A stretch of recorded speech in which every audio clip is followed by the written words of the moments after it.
Police cars revolving light. What I'm about to tell you is something that most people still don't know, something so surprising that when you understand it fully, your entire perspective on Iraq, its currency, and the movement inside the banking sector is going to shift instantly. So before we go deeper, make sure you like this video right now because the information you're about to hear has been buried beneath layers of speculation, noise, and incomplete reporting.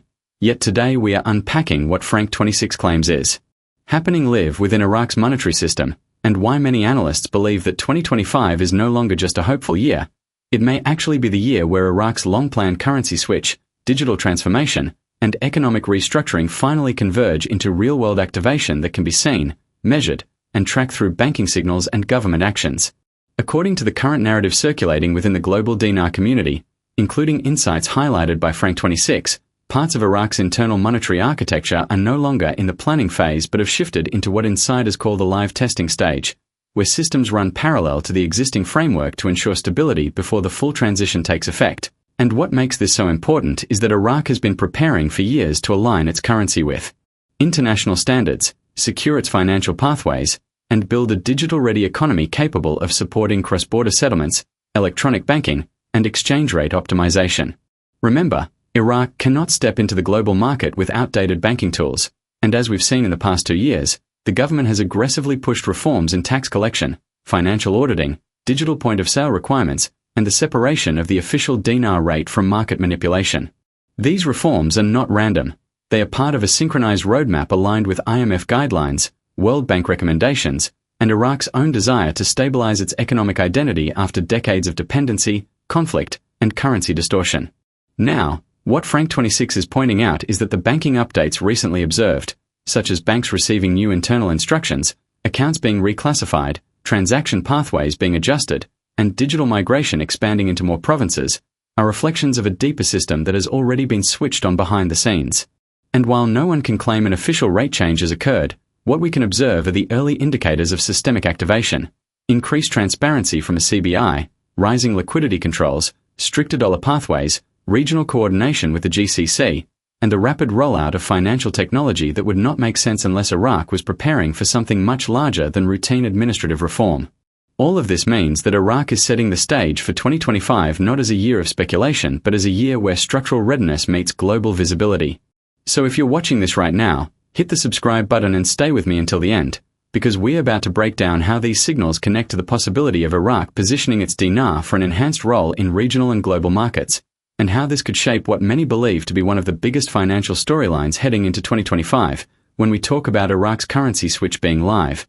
We are not referring to a public announcement or an officially published rate change. Instead, we're examining the movements within the financial ecosystem that suggest internal systems have been activated, tested, or partially deployed to prepare for realignment, and this ties directly into what Frank26 has been emphasizing: that the architecture required for a future international exchange framework is not theoretical anymore, it's functioning in real time, inside Iraqi banks, through electronic platforms, and through administrative channels that are finally being modernized after years of delay. Iraq's central bank has consistently stated that digital transformation is essential for combating corruption, improving traceability, and ensuring that cross-border payments are compliant with global standards. And if you've noticed, the government's insistence on reducing the dependency on physical cash, boosting card-based transactions, and integrating financial software across commercial banks is not a coincidence but a requirement for any nation preparing to elevate its currency standing. Every major economic overhaul in modern history, from the Eurozone restructuring to the Gulf digital banking revolution, started with system upgrades, internal testing, and silent activation phases where only banking insiders understood how deep the transformation was. That is exactly what analysts believe is occurring in Iraq right now, and it explains why multiple banks have recently received updated protocols, why foreign currency transactions have been filtered through new regulations, and why external financial monitors have increased their engagement with Iraq. Additionally, Iraq's strengthening relationship with the United States Treasury and the IMF signals compliance toward a broader monetary positioning strategy, one that would require Iraq's currency to eventually interact more smoothly with international markets. This is critical because for years, Iraq's biggest challenge has been the lack of financial reliability. Investors were uncertain, traders were cautious, and the global system viewed Iraq as a risk zone due to inconsistent policy execution. But today, the tone has changed dramatically, driven not only by reform momentum but by Iraq's growing economic confidence, fueled by stable oil revenues, rising regional partnerships, and an expanding non-oil economy that is slowly gaining traction. The fact that Iraq is digitizing its banking framework while simultaneously expanding ties with the Gulf, strengthening internal governance, and regulating dollar flow shows a deliberate move toward monetary independence. And this is where Frank26's narrative becomes especially compelling. He argues that internal sources within Iraq have indicated that parts of the digital exchange framework are already operational, waiting only for final public alignment. And if this is true, then the global market may soon witness one of the most significant currency evolutions in the Middle East. But regardless of speculation, one fact remains. Iraq has positioned itself for a transformation that would have been unthinkable a decade ago. And as we move further into 2025, the possibility of a publicly adjusted rate, an expanded exchange mechanism, or a broader integration with digital settlements is no longer an unrealistic concept. It's becoming an expected outcome that more and more experts are preparing for, now that we've broken down the signals, the reforms, and the behind-the-scenes activation phases. Let's talk about why this moment, right now, may be the most important time to pay attention to Iraq's monetary trajectory, because when analysts describe Iraq's internal systems as live, the implication is that the machinery needed for currency alignment is functioning, responsive, and capable of being switched to public mode once the central bank authorizes the transition. And this is precisely the kind of environment that precedes major financial events in global currency history. Frank26's commentary has highlighted that multiple indicators inside Iraq point to a synchronized preparation phase. Banks refining their digital interfaces, international audit frameworks becoming more aggressive, monetary tools being updated, and digital wallets reaching broader population segments. And these changes are not cosmetic. They form the core of a country moving from restrictive currency management to internationally compliant operations. Consider how dramatically Iraq's financial landscape has shifted over the past 3 years.